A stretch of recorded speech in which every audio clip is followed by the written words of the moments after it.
திருச்சிற்றம்பலம்.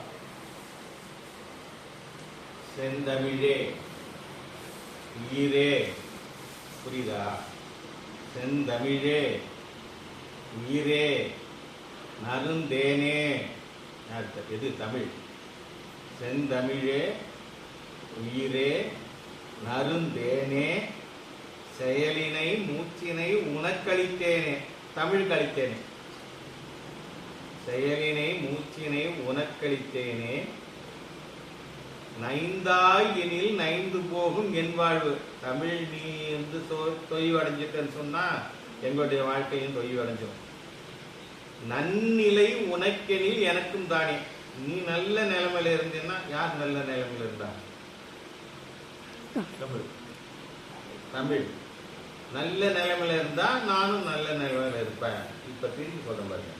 செந்தமிழே உயிரே நருந்தேனே செயலினை மூச்சினை உனக்களித்தேனே நைந்தா எனில் நைந்து போகும் நம் வாழ்வுன்னு. நன்னிலை உனக்கெனில் எனக்கும் தானே. இது வந்து தமிழை வணங்குறதுக்காக சொல்ற பாட்டு. புரட்சி கவிஞர் பாரதிதாசன் அப்படிங்கிறவர் இந்த பாட்டை பாடியிருக்கிறாரு. அதனால நம்ம தமிழ் இல்லாமல் இல்லை. சரிதானா? முன்னாடி நம்ம கடவுளை நினைக்கிறோம், அதுக்கு முதல்ல திருச்சிற்றம்பலம் சொல்லிட்டோம். சரிதானா? இப்போ வந்து ஒரு பள்ளிக்கூடம் அப்படின்னு சொன்னோம்னு வச்சுக்கலாம். அதில் என்னென்ன அந்த ஸ்கூல் அப்படிங்கிறதுக்கு ஒரு எஸ் சி நீங்கள் தெரிஞ்சாலும் சொல்லலாம். SCHOOL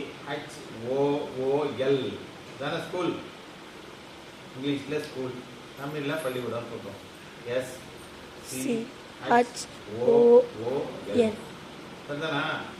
இப்போ எஸ்ங்கிறதுக்கு நம்ம ஆங்கிலத்தில் என்ன சொல்லுவோம்? சின்சியாரிட்டி.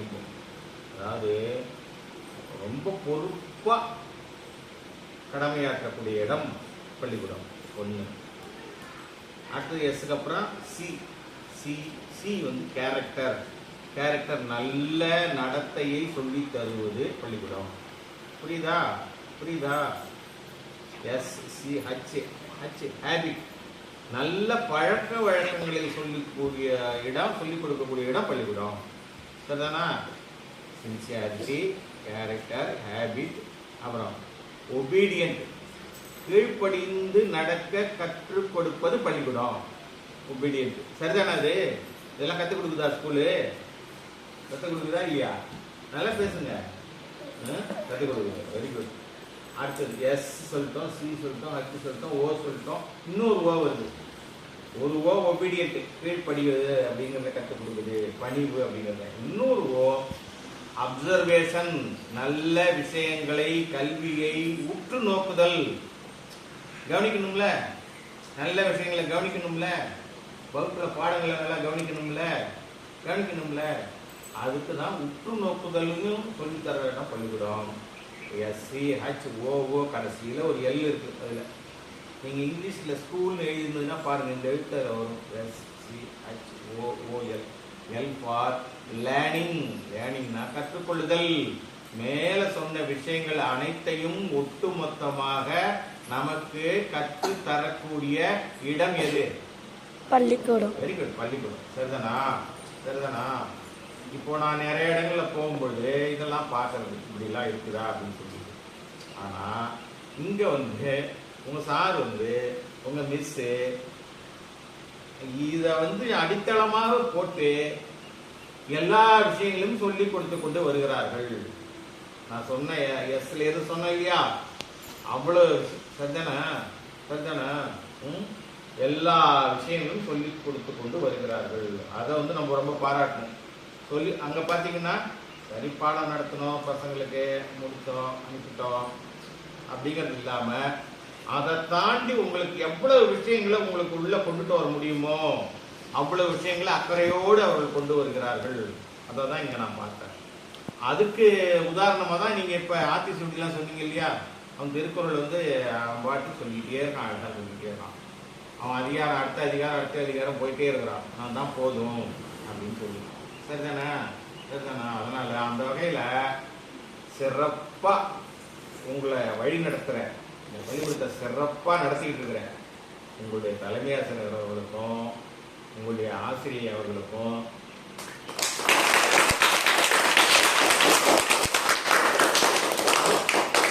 சரிதானா? சரிதான்ல? சரிதானா? அவங்க அழகாக கொடுக்குறாங்க, நீங்கள் அழகாக என்ன பண்ணுறீங்க, அதை உள்வாங்கி கொண்டு வருகிறீர்கள். இப்படியே பழகிட்டா அவனுக்கு இதுதான் சார் தேவைப்படும், இல்லைன்னா அவனுக்கு ஏதோ பசி இருக்கும். அவனுக்கு இப்படியே கொடுத்துட்டோம்னா அவன் கேட்டுகிட்டே இருப்பான் நம்மள்கிட்ட, அடுத்தது என்ன சார், அடுத்து என்ன சார். அதனால் எனக்கு ரொம்ப சந்தோஷமாக இருக்குது. சரிதானா? நானும் எங்கள் சேம்பரில் ஒரு ஸ்கூலில் நானும் சாராக இருந்தவன் தான். அதனால் எனக்கு ரொம்ப சந்தோஷமாக இருக்குது. அந்த வகையில் என்னுடைய மகிழ்ச்சி. அடுத்தது இன்னொரு விஷயம் சொல்லணும். இங்கே ஒரு சிறப்பு என்னன்னு கேட்டிங்கன்னா, வடலூரில் வள்ளலார், வடலூரில் அவருக்கு பார்த்தீங்கன்னா கோயிலெலாம் இருக்குது. வடலூரில் வள்ளலார், வடலூர் பக்கத்தில் மருதூர்னு ஊர் இருக்குது. அந்த மருதூரில் தான் அவர் பிறந்தார். இந்த மருதூரில் தான் அவர் பிறந்தார். பார்த்துருக்கீங்களா? போயிட்டு பார்த்துருவாங்க. பேரண்ட்ஸ் எல்லாம் கூப்பிட்டுட்டு போயிட்டு உங்கள் வீட்டில் இருக்கிறவங்க கூப்பிட்டுட்டு போயிட்டு அந்த மருதூரில் வள்ளலார் பிறந்தாராம அந்த இடத்த பார்க்கணும் அப்படின்னு சொல்லிட்டு போனீங்கன்னு சொன்னால், ஒரு பக்கமாக இறங்கி கீழே ஒரு பக்கமாக மேலே ஏறுற மாதிரி சின்ன சுரங்கம் மாதிரி இருப்பாங்க. அங்கே தான் அவர் பிறந்தாரு. அந்த இடத்துல அவர் பிறந்ததுக்குள்ள அடையாளம்லாம் படம்லாம் வச்சுருப்பாங்க. பிறந்தாரு அங்கே வடலூரில் தான் அவர் என்ன செஞ்சார், ரெண்டு விஷயம், சத்திய ஞான சபை அப்படிங்கிறத ஒன்று ஏற்படுத்தினார்.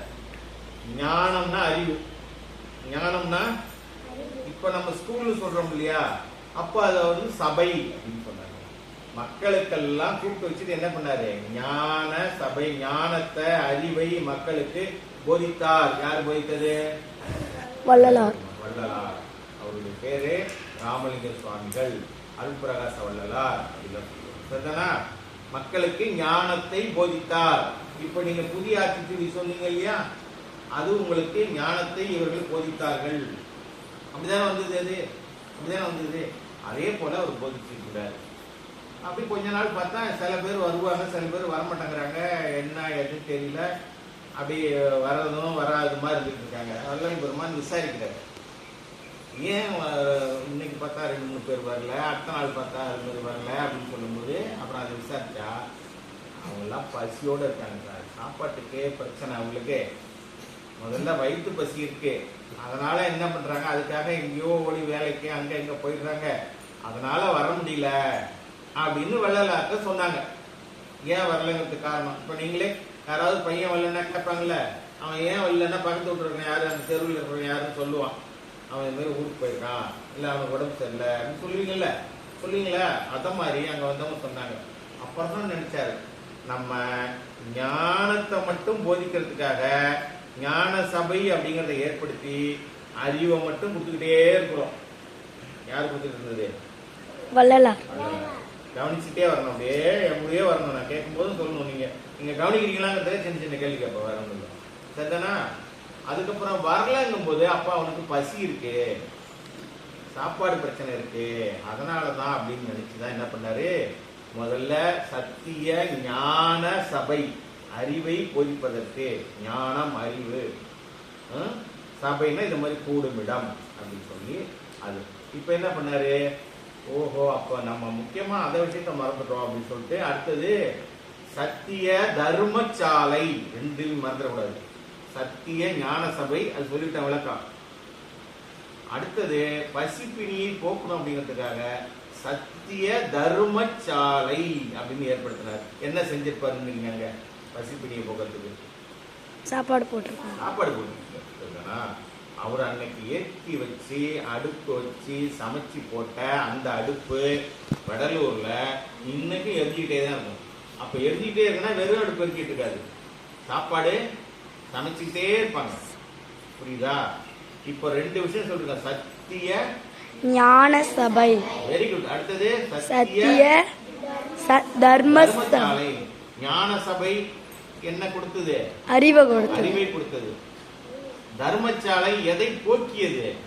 சாப்பாடு போக்கியது. 2 வேணும் தானே.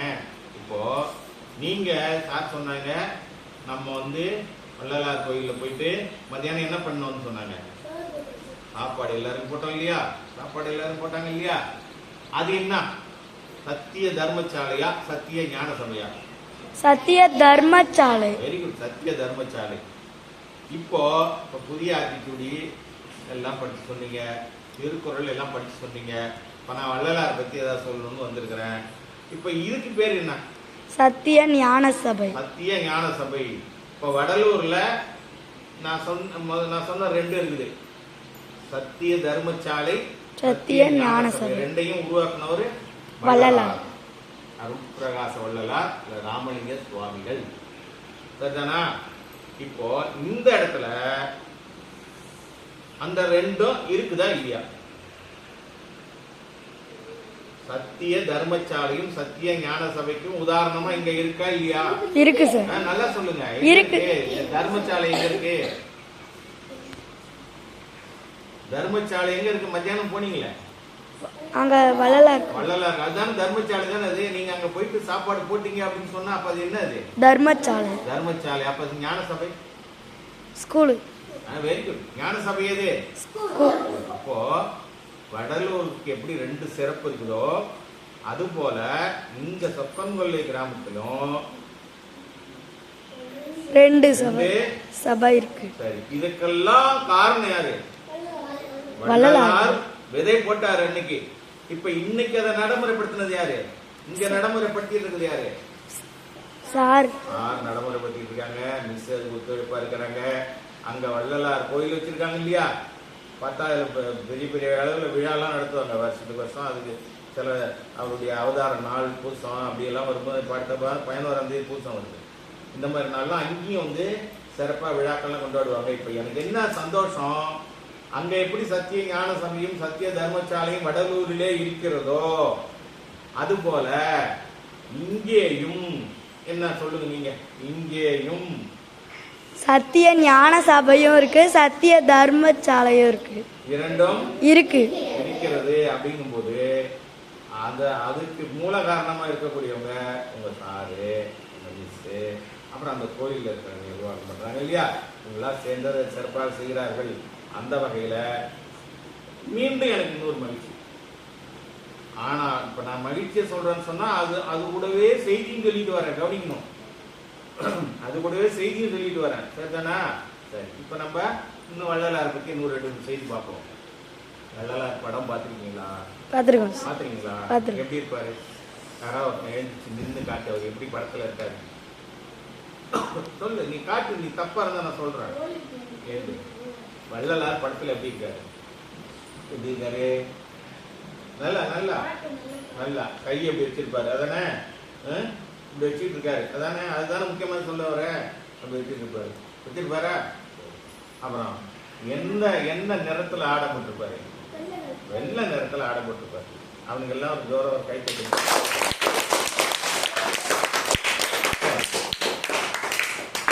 சார் உன் பேர் என்ன? விஷ்ணு பிரியன். கரெக்டா கவனிச்சிருக்கான். வள்ளலார் எப்படி இருப்பாரு அப்படின்னு சொன்னா, அவர் முக்கியமா அவர் நிற்கும் போது, அவர் நிக்கிற படத்துல பாத்தீங்கன்னா எப்படி இருக்கும்? கை கட்டி இருப்பாரு. உட்கார்ந்து இருக்கிற மாதிரி இருந்தா கூட அப்பவும் பாத்தீங்கன்னா கையை கொஞ்சம் வச்சிருப்பாரு.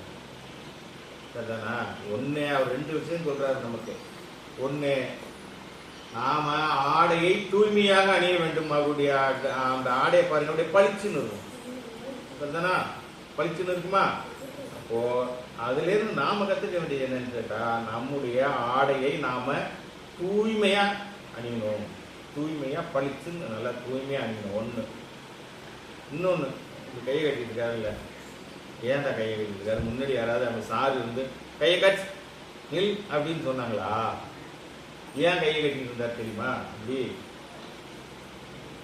இப்படி என்ன செய்யணும்? கையை வீசி நடந்து போனா என்ன செய்வீங்க? நீங்க இப்படி நடந்து போறீங்க, இப்படி கையை இப்படியே வச்சுட்டு நடந்து போவீங்க? எப்படி போவீங்க? கையை வீசிட்டு தான் நடப்பீங்க. கையை வீசிட்டு தான் நடப்பீங்க. ஆனா வள்ளலார் என்ன நினைக்கிறாரு, நாம இப்படி கையை வீசி நடந்தா கூட அது அடுத்தவனுக்கு இடையூறு ஆயிடும். புரியுதா புரியலையா? புரியுது. இப்படி கையை வீசிட்டு நடந்து போனா எதிரில் வர்றவன் பக்கத்துல வர்றவனுக்கு இடையூறு ஆயிடுமா? அது துன்பு, அவனை வந்து டிஸ்டர்ப் பண்ண மாதிரி ஆயிடுமா? புரியுதா புரியலையா? புரியுது.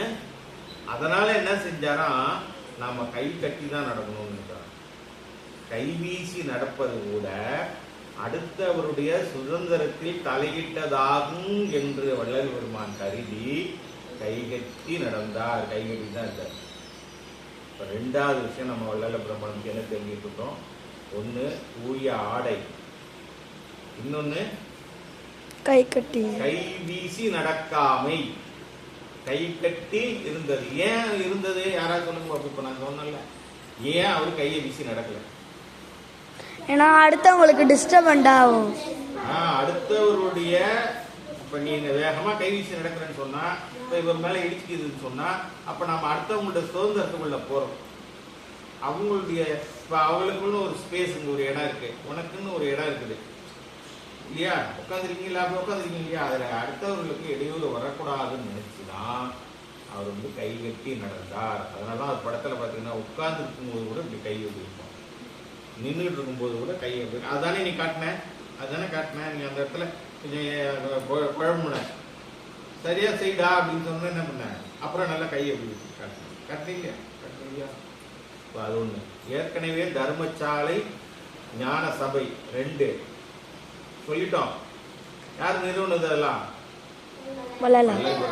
சத்திய ஞான சபை முதல்ல, அதுக்கப்புறம் பசிய போக்கணுங்கிறதுக்காக சத்திய தர்மசாலை 2, அடுத்தது தூய ஆடை 1 3, அடுத்தது கைவீசி நடவாமை எத்தனை? 4. சரிதானே?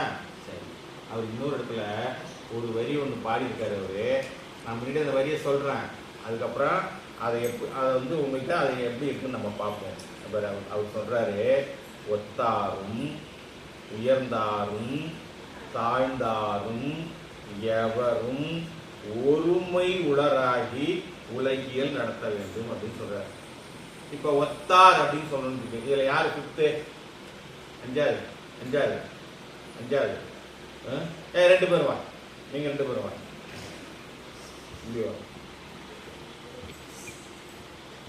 உன் பேர் என்ன? விருக்குமரன். உன் பேர் என்ன? 2 பேரும் என்ன படிக்கிறான்? எந்த கிளாஸ் படிக்கிறானோ? 5th. இவன் 5வது, அவனும் 5வது. இவன் தான் ஒத்த நிலை, சேம் கிளாஸ். அப்ப இவன் 2 பேரும் ஒத்தார் அப்படிங்கிறது புரியுதா? புரியலையா? புரியுது. 2 பேரும் ஒரே கிளாஸ். சரிதானா? எந்த கிளாஸ்? 5வது. இதுதான் ஒத்தாரும். ஒரே நிலையில இருப்பதுதான் ஒத்தாரும். அடுத்தது இப்ப 5வது முடிச்சுட்டு இப்ப வந்து ஒரு நீ எழுதுற, நீ இப்ப 6th போயிட்ட. 5வது முடிச்சுட்டு நீ என்ன பண்ணிட்ட? எந்த கிளாஸ் போயிட்ட?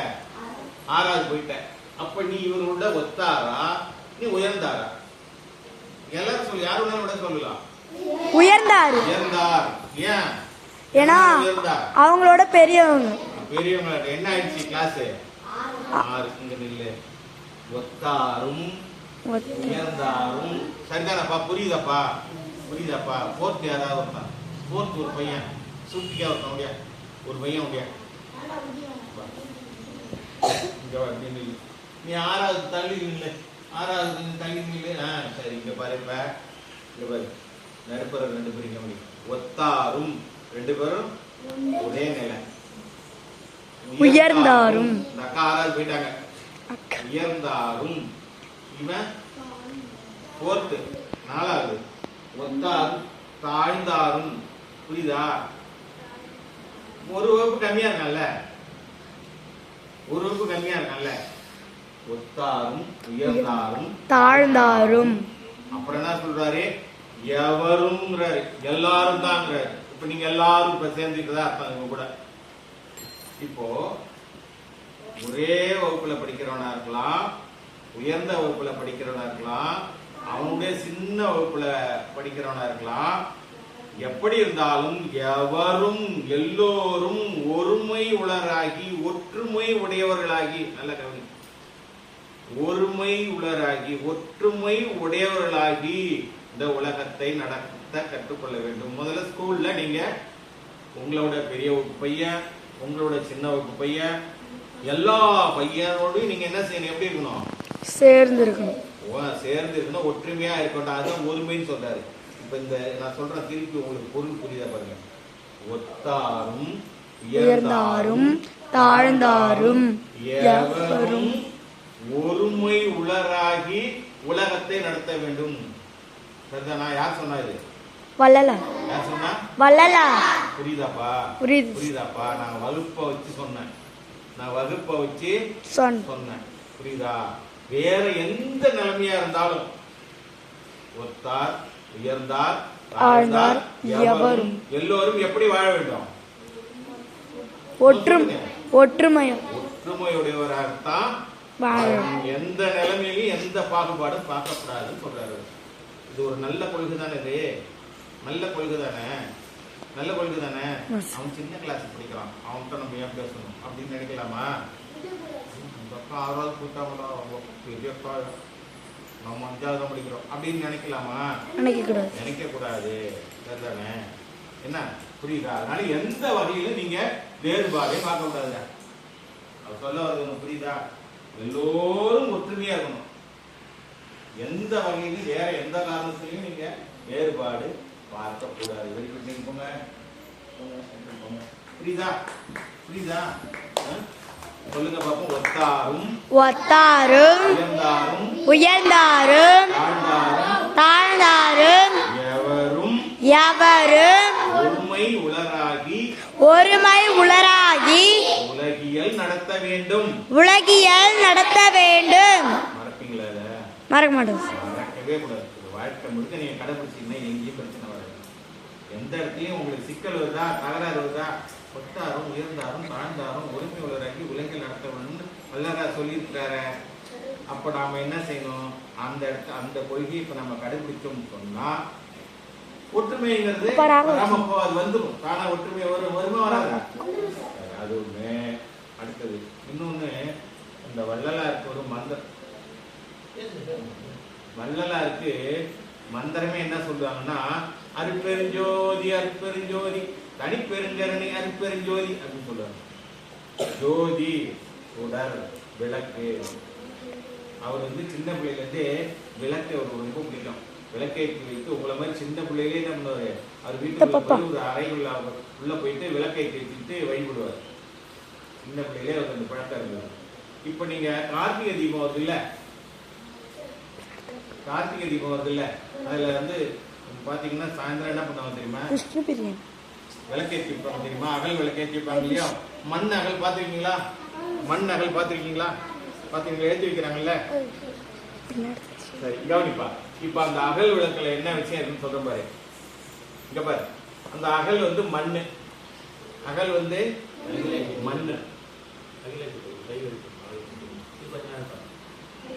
அந்த அகல் விளக்கு மண்ணு தானே? அது மண்ணு தானே? எரியுத அது என்ன? நெருப்பு. நெருப்பு யார் சொன்னது? நெருப்பு எரியறது நெருப்பு. இப்ப மண்ணு இருக்குது, நெருப்பு இருக்குது, உள்ள எண்ணெய் ஊத்திருப்போம். அது அது நீர் மாதிரி. சரிதானே? தண்ணியா தானே இருக்குது. இப்ப மண்ணு வந்துருச்சு, நீர் வந்துருச்சு, நெருப்பு வந்துருச்சு. அந்த சுடர் எரியுதுன்னா காற்று இருந்தாதான் எரியும். ஒரு விளக்கை ஏற்றி வச்சு காற்றே இல்லாம அந்த நம்ம அடைச்சி பிடிச்சிட்டோம்னு சொன்னா அந்த விளக்கு எரியாது. அதே காற்று அடிச்சா என்ன செய்யுது? நல்லா எரியுதுல்ல. அப்ப அது எரியணும்னு சொன்னா காற்று வேணும். இப்ப நம்ம பார்த்தோம், மண்ணு பார்த்துட்டோம், நெருப்பு பார்த்துட்டோம், நீர் பார்த்துட்டோம், காற்று பார்த்துட்டோம். காற்று இருந்தாதான் எரியும். அடுத்தது அது ஒரு ஒளிபரப்பை ஏற்படுத்தும். விளக்கு அது ஒரு வெளிச்சத்தை பரப்பை ஏற்படுத்துது இல்ல, அதுதான் ஆகாயம். புரியுதா? இப்ப நம்ம பஞ்சபூதங்கள் சொல்லுவாங்க. அது உங்களுக்கு தெரியுமா தெரியல? பஞ்சபூதங்கள் அப்படின்னு சொல்றது என்னன்னா தெரியுமா? நிலம்.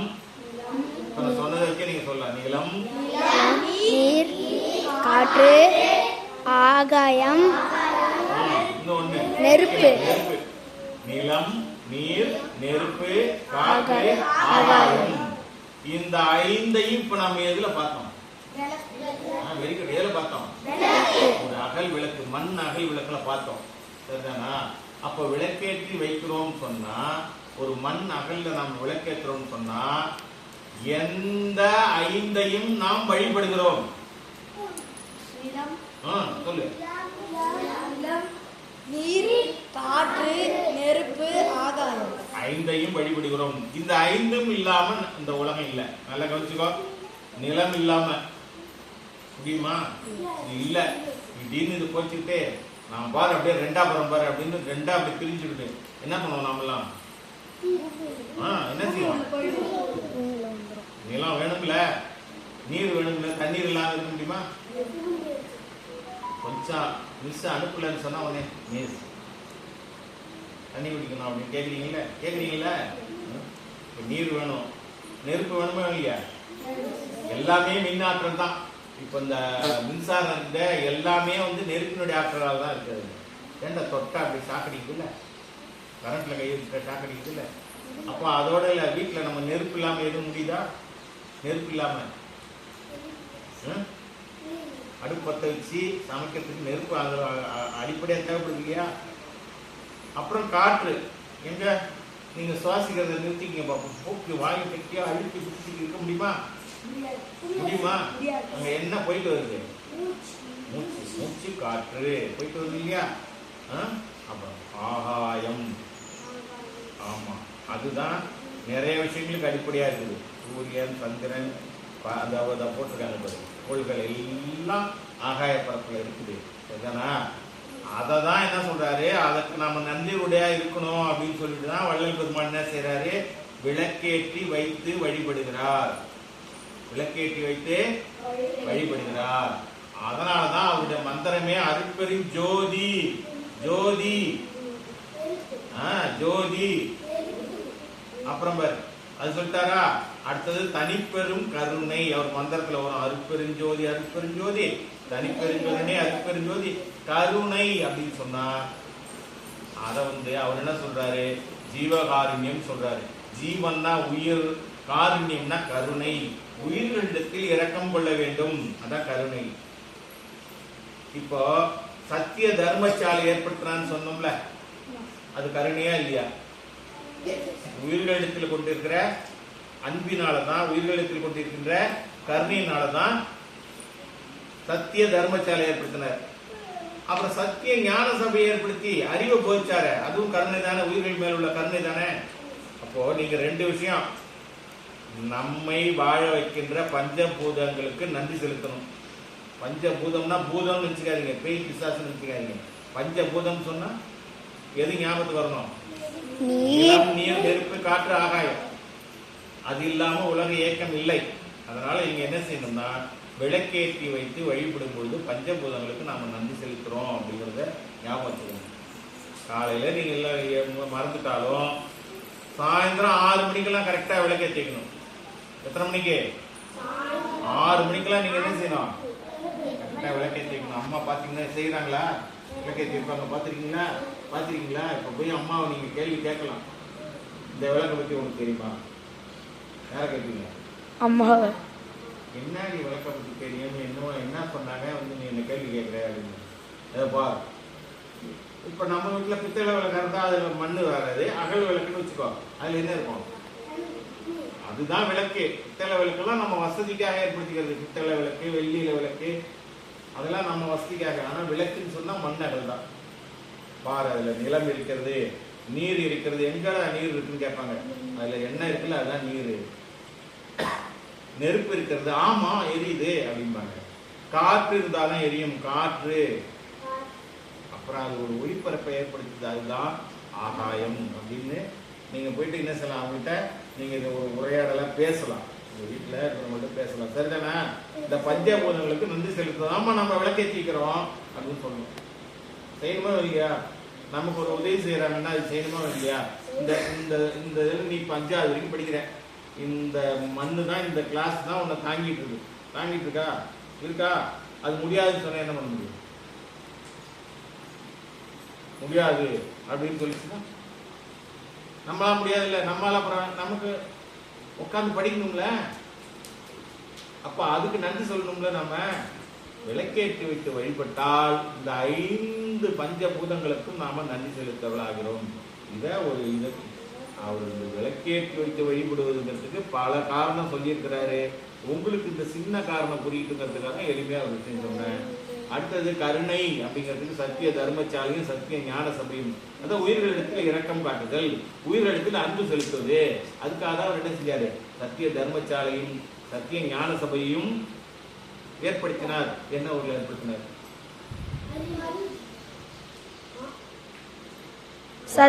வானாவோட ஒரு ஊர் சொன்னோம், வடலூர். வடலூர்ல ஏற்படுத்தினார், மறந்துடக்கூடாது. மருதூர் வந்து அவர் பிறந்த ஊர் பக்கத்துல இருக்கு. வடலூர்ல தான் இந்த சத்திய தர்மசாலையும் சத்திய ஞான சபையும். அதை சொல்லிதான் நான் சொன்னேன், நம்ம இடத்துலயும் நாம இங்க உங்க சாரு மிஸ் எல்லாம் நீங்க சேர்ந்து அந்த தர்மசாலையும் இங்க இருக்கு, ஞான சபையும் இங்க இருக்குன்னு சொன்னேன். மறந்துட்டீங்களா? ஞாபகம் இருக்கா? ஞாபகம் இருக்கா? சரி, இப்ப நம்ம ஒரு 7-8 விஷயம் சொல்லியிருப்போம். நீங்க என்ன தெரிஞ்சுட்டீங்கன்னு யாராவது ஆளுக்கு ஒண்ணு எனக்கு தெரிஞ்சதை சொல்லுங்க, பரவாயில்ல. இது வரைக்கும் தெரிஞ்சே சொல்லுங்க, எவ்வளவு நீங்க எடுத்துக்கிட்டீங்க அப்படின்னு சொல்லு. சொல்லு, நீங்க என்னமோ சொல்ல முயற்சி பண்ண, சொல்லு. சார், நான் இப்ப வள்ளலார் பத்தி பேசணும், வள்ளலார் பத்தி பேசுறதுல இதை நான் ஒண்ணு தெரிஞ்சுக்கிட்டேன் சார் அப்படின்னு ஒண்ணு, ஏதோ ஒண்ணு உங்களை உங்களுக்கு இப்ப நான் சொன்னேன் இல்லையா, அதை வச்சு